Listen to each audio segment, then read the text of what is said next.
took care of it, and took care of it completely above board. Obviously, this is at the town clerk's office. Anyone can go look at it. So I agree with that, you know, and I don't have any conflicts of interest.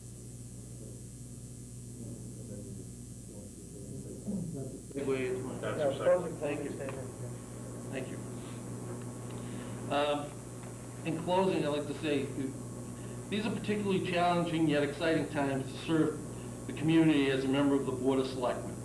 I eagerly await the opportunity to work on behalf of my fellow citizens.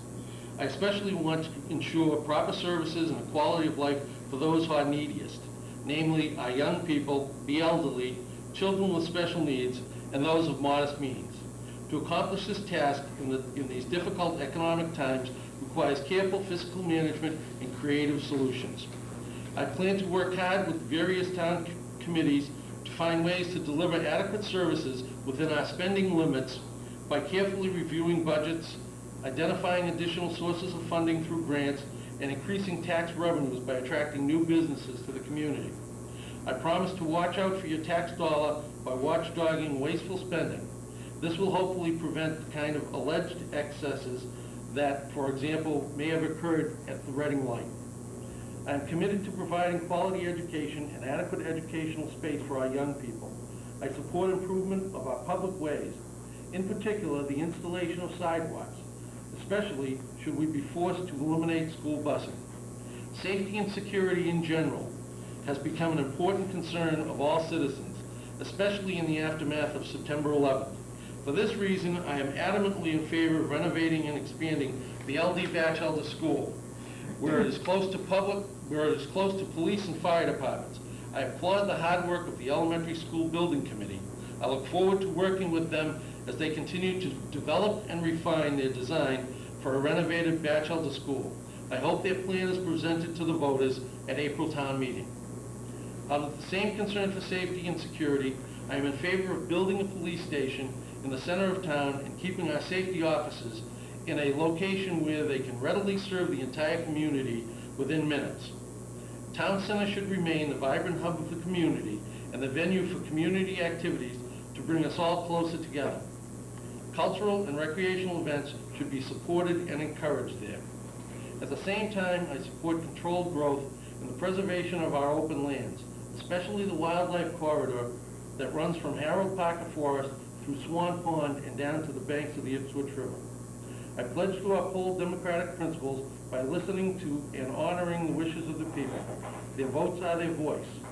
And because I have personally witnessed reluctance to cast their vote for fear of reprisal or ridicule, I am an active proponent of paper ballots at town meeting on sensitive issues. Finally, when elected, I shall be an advocate for responsible spending and will seek to hold our town officials, employees, and committees accountable for proper expenditure of your hard-earned tax dollars. I want to thank the C.A.C. for this opportunity, and in closing, I want to urge everyone to exercise a very precious right and get out to the polls on February 12th and cast their ballots. Thank you. Thank you, Mr. Bagan. Thank you, Mr. Bagan. All right, that's going to conclude our first segment here of the candidates Q&A with Mr. Jim Bagan, candidate for selectman for the election on February 12th. The C.A.C. is a group, in addition to what Mr. Bagan just said, we're a group that wants to facilitate communication between town leaders and committees and the public. We urge everyone to attend town meetings and make their voice heard. One of our primary goals is to inform and educate the public on activities and the actions of town government, such as this sort of endeavor. So please make sure that you're a registered voter, and please exercise your right to vote at both town meetings and on February 12th at town election. At 11 o'clock, we'll be talking with Ms. Marcy Bailey. 12 o'clock. I'm on the wrong time. 12 o'clock, we'll be talking with Ms. Marcy Bailey, again, candidates Q&A, same format. And then later this afternoon, we'll be looking at the modulars. Thank you.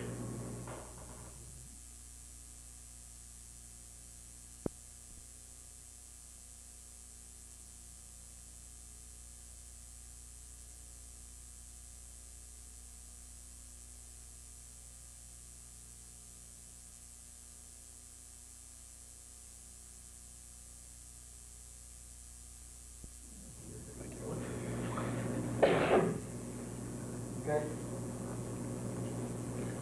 Okay, welcome back for the second candidate in the candidates Q&A, C.A.C. sponsored session where the public gets to ask questions of the candidates running for Board of Selectmen this year.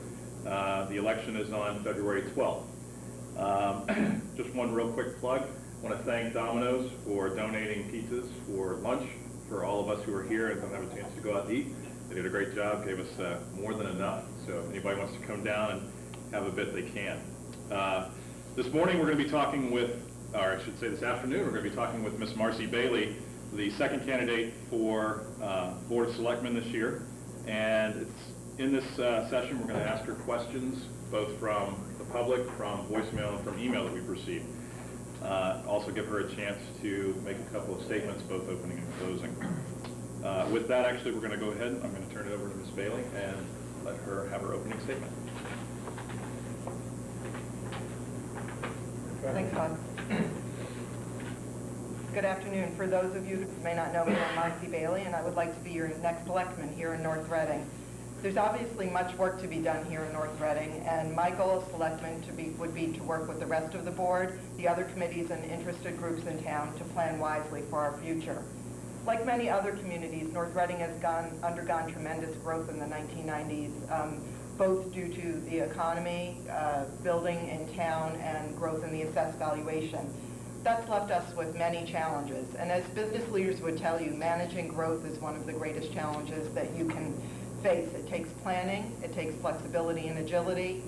And frankly, I think that we need to do here in North Reading a better job of understanding how to manage the growth and meet the needs that go with it. And I would look to really focus on that in a position of selectman.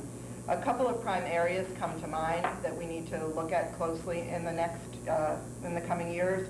First, the budget, which has grown increasingly tight. It reflects in large part the pressures that come with the growth I alluded to. It's budget season now, but really the budget needs to be focused on more than a month or two per year.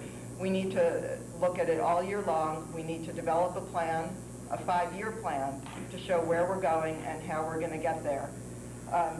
With that in mind, that would be one of my prime goals as selectmen, to start looking at that immediately and to make sure that we're prepared to meet the future and we know how we're going to do it, not going from tight budget to tight budget, crises to crises on an annual basis. Likewise, the police station and the school space constraints are important issues, and I'm sure we're going to talk about that in the Q&A, so I won't detail that now, but I'm sure we'll get into detail on that shortly. Pent-up demand obviously means pent-up spending. And with that, one of the most important things to focus on is how not to overburden taxpayers in the community. I think that we need to look at our commercial tax base. I know that's talked about at least once a year when we set our tax rate each year. We only have about 15% of a commercial and of our tax base in commercial and industrial. We need to look at how to grow that, what our targets might be, and what's feasible. And I think that's an important thing to focus on, relieving the residential taxpayers in North Reading.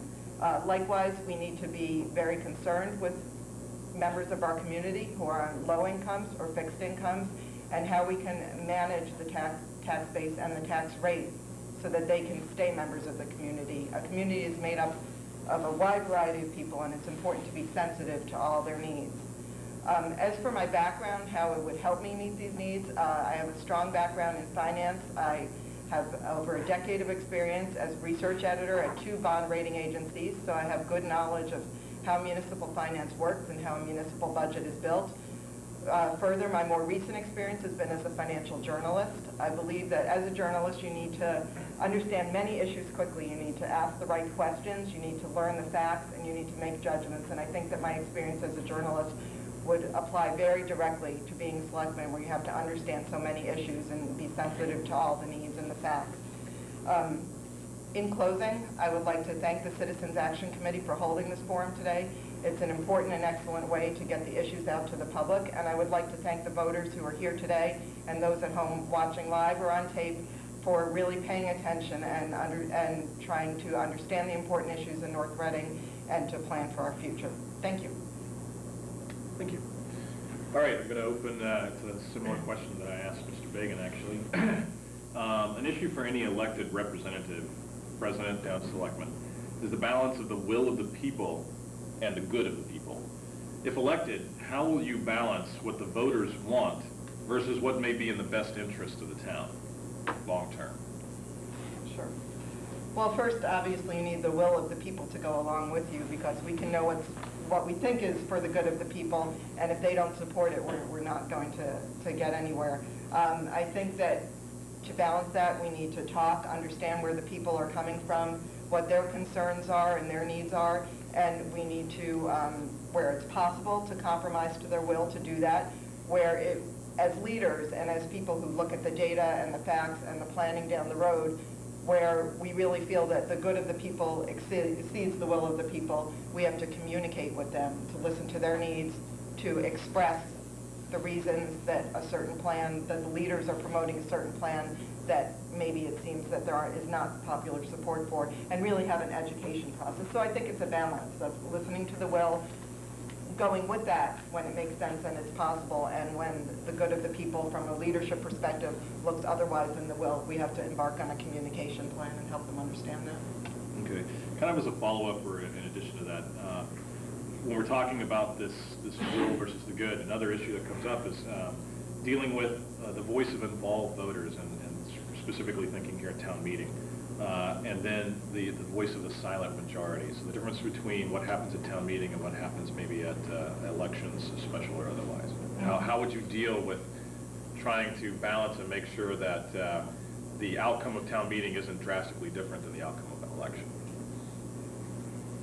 To the extent that that's possible to influence that, I think that the will of town meeting is important, and what town meeting approves, if it, for example, is a question that needs to go on a ballot, I think the question should go on the ballot. If town meeting doesn't approve that, I don't think that a question should go on the ballot, but I think you have to go back and work with town meeting to get them to understand that side of the issue if that's what's important. And other than that, to answer your question, I think it's a communication effort. Town meeting, unfortunately, I wish that more citizens attended town meeting. It's a small representation, as you said, Todd, probably the vocal minority and then the silent majority out there. And I think it's to bring the silent majority into the process, again, to communicate with them and to hope that they understand what the people who come to town meeting are very educated voters, and they understand what town meeting is doing, and to continue that communication process. Ed, do you have a question? You mentioned in your opening statement about looking at the commercial base and how to grow it, et cetera. And what are your thoughts on how do you enhance the commercial base, and where parts of town do you think it should happen in? And what is feasible, do you think? What would be targets you would like to see set? Well, there's going to be some enhancement of the commercial base naturally with the J.T. Berry Center, which I believe is about 1 million square feet of commercial space coming online. Obviously, that's not going to be for several years, and we also can't put all our eggs in one basket with a single development as hopes for enhancing our commercial tax base. What I think I would look to, for more and more committees in town, but to have a task force that maybe is made up of the assessor, the town administrator, down the line perhaps a professional in commercial real estate, and look at, to answer your question, what is feasible in town. I think obviously we'd like to keep the commercial development in the Concord Street area and on Route 28. We'd like to, again, look at targets. I think perhaps if we could get to a 30% ratio of commercial, that would be really good and a real improvement here in North Reading. And I think the way we do that, again, is to look at our existing stuff, look at properties available for commercial development, then evaluate what percentage we can get to, evaluate if that's preferable, if that's the way the town, the will of the people and the leadership want to go. And if so, then look at proactive ways to bring that development into town, involve commercial realtors, sell ourselves, invest in North Reading, and I think that's how we have to do it. Some voters may see you as primarily a single-issue candidate based on the work that you've done in the schools, both as a